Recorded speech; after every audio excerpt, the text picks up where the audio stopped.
¿Qué tal, amigos? Una semana más con todos ustedes. Bienvenidos a Las Cuentas Claras aquí en Telemiño. Está muy de actualidad el impuesto de la renta, el IRPF, o conocido popularmente como la campaña de la renta. Será esta una de nuestras principales apuestas en el programa porque hay muchas cuestiones que aclarar, hay muchos puntos quizá oscuros que tenemos que poner encima de la luz. Vamos a arrancar ya precisamente con este apartado. Un espacio en el que también habrá, como siempre, otros contenidos que esperemos sean de su interés. Campaña de la declaración de la renta, calculadora en mano y a tomar notas.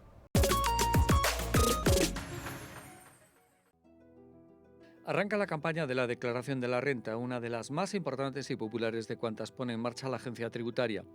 Este año hay novedades importantes que debemos conocer, tanto en el ámbito de las obligaciones como de los derechos. Hemos querido tratar este asunto con un profesional en la materia. Es José Manuel Díaz Barreiros, director de la gestoría Marcelino Díaz. En dos grandes bloques dividimos su intervención, los rendimientos y las deducciones. Abordamos en primer lugar los rendimientos.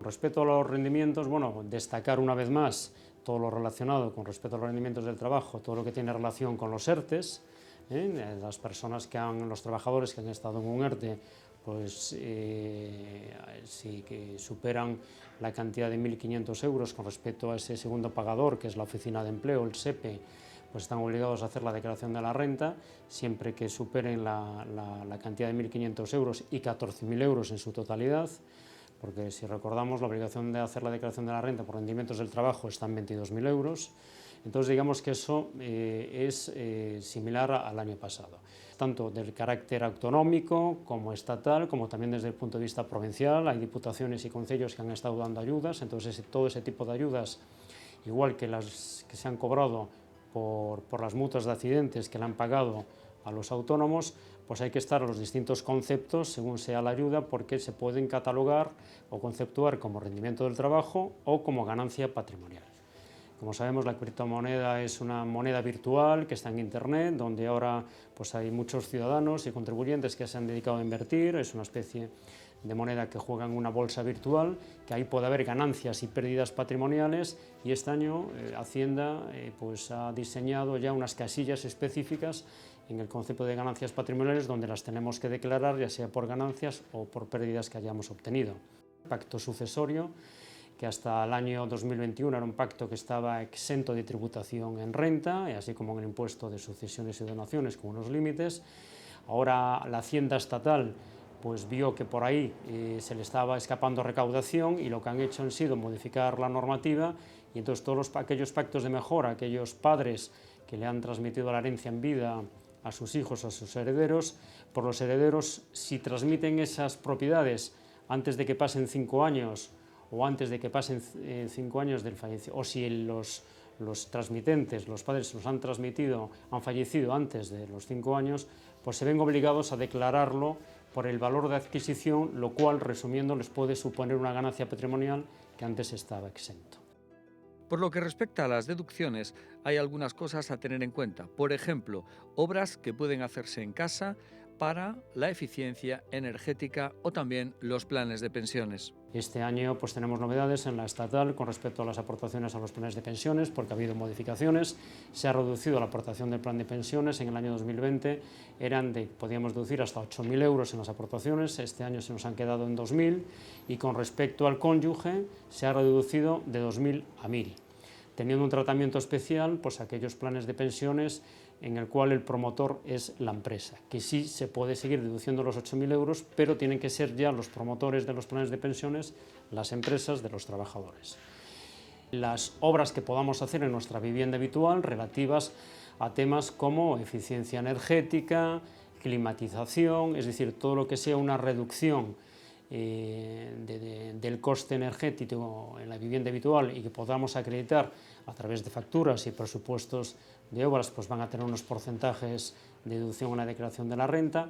Esta deducción es muy similar y ya existían deducciones autonómicas. Aquí en Galicia ya teníamos unas deducciones por eficiencia energética, por climatización, por invertir en vivienda habitual en todo lo que es el consumo de agua caliente, en energía fotovoltaica. Ahí sí ya la Comunidad Autónoma de Galicia ya cuenta con algunas deducciones, y a partir del 6 de octubre pues tenemos las estatales, que siguen vigentes, las deducciones por nacimiento de hijos, por el cuidado de hijos menores de 3 años, hay una deducción por los gastos de guardería, o si hay que contratar una persona, lo que se llama una persona de hogar doméstica para cuidar a esos niños, hay unas deducciones para los mayores de 65 años discapacitados, hay unas deducciones para la instalación de la DSL en casa, lo que entendemos por la wifi en casa durante el primer año, tanto la instalación como el contrato de mantenimiento.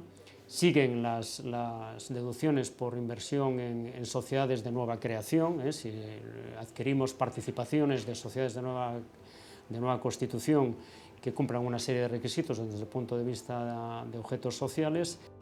José Manuel Díaz Barreiros recuerda que todos los ciudadanos están obligados a pagar sus tributos, pero también hace referencia a la necesidad de que todos los impuestos se instauren dentro de la necesaria seguridad jurídica. La inseguridad jurídica en la que a veces nos vemos sometidos desde el punto de vista del poder legislativo, porque al final el sistema fiscal necesita de una estabilidad y necesita de una planificación. Es decir, si yo me estoy planificando fiscalmente mi futuro vía ahorro de impuestos, pues llamémosle planes de pensiones en este caso, pues claro, ahora resulta que me encuentro con una serie de recortes que no estaban previstos y me había planificado de alguna manera un producto financiero como es el plan de pensiones.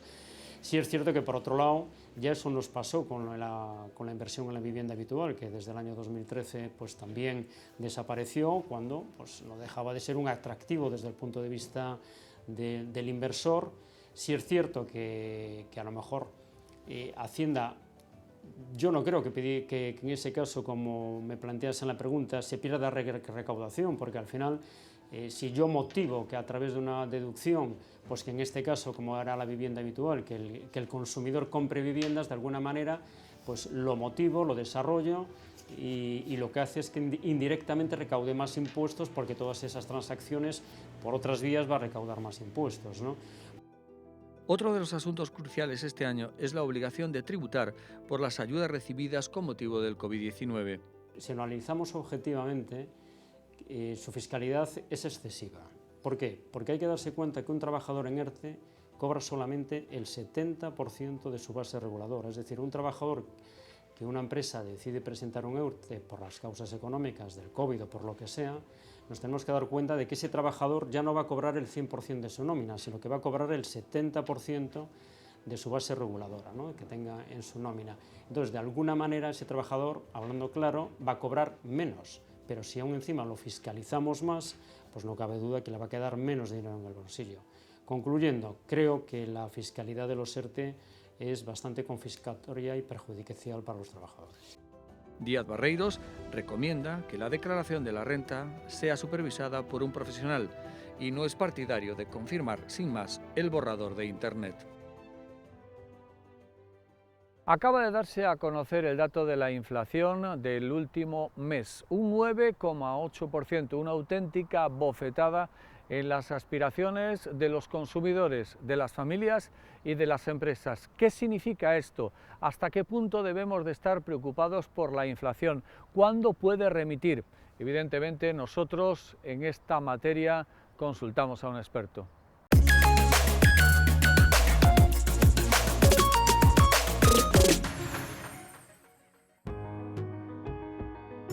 El último dato del IPC llegó hasta el 9,8%, una amenaza para el crecimiento y un roto en el bolsillo para las economías de las familias y las empresas. ¿Qué significa y qué riesgos hay con una inflación tan alta? Hemos pedido a David Martínez que analice el impacto de los precios. Yo creo que lo que debe preocuparnos es de dónde está el origen de ese incremento de la inflación. No podemos achacarlo todo a un tema coyuntural de una guerra, sino que son hechos, acontecidos a lo largo de los últimos acontecimientos coyunturales, como ha podido ser la pandemia, y como ha podido ser la guerra, y como ha podido ser otra serie de elementos. Pero sin duda, y lo que parece que se pone de manifiesto, es que el gran factor del incremento de la inflación es la subida energética. Si partimos de la base de que España estamos entre los terceros por el mayor crecimiento, o sea, hemos tenido un crecimiento en los últimos meses y año de un 80% del precio de la energía, pues esto evidentemente tiene que repercutir a todo a todos los precios de todos los bienes, porque van a afectarnos a la producción. De hecho, hay empresas donde tienen un consumo altamente energético que han tenido que cerrar. Y si a eso le añadimos un incremento del combustible de un 25%, pues entonces evidentemente parece que está muy fuerte ese efecto de la inflación en lo que es el sistema energético. ¿Qué quiere decir nuestra inflación para que todos lo entendamos? Lo que quiere decir es que hay un incremento de los precios con la inflación, pero la economía no crece. La economía o está estancada, que de ahí viene el término de esta inflación, o decrece. Y eso, claro, eso se vería en los datos de menos producción, menos generación de incremento del Producto Interior Bruto y un aumento del desempleo. Sin embargo, estamos viendo ahora los últimos datos de empleo de marzo y parece que la bajada no ha sido, o sea, hay una estabilidad, no.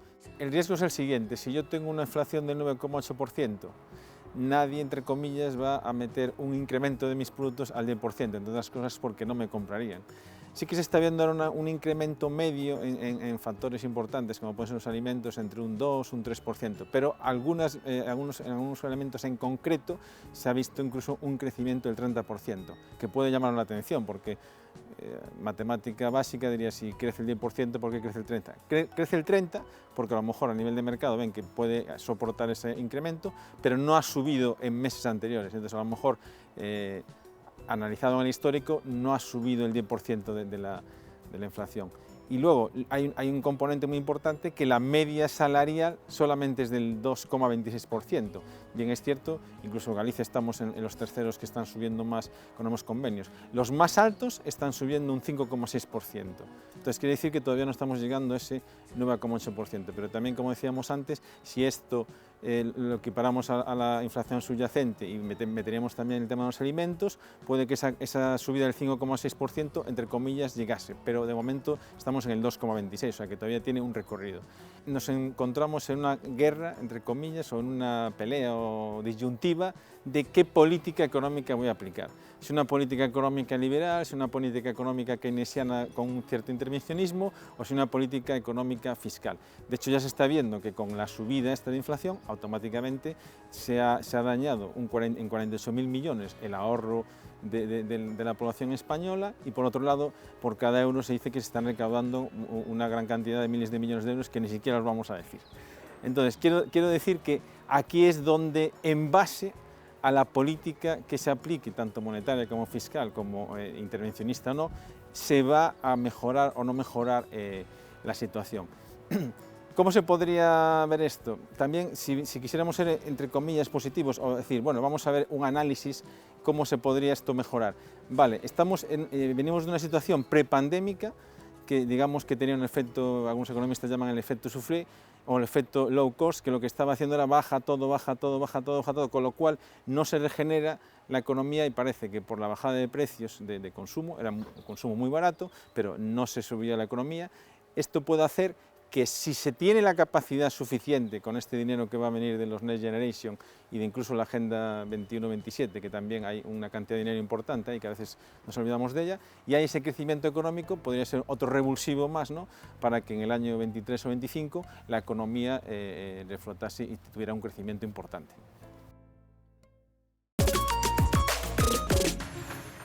Hacemos ahora una pausa para la publicidad. En unos instantes volvemos de nuevo.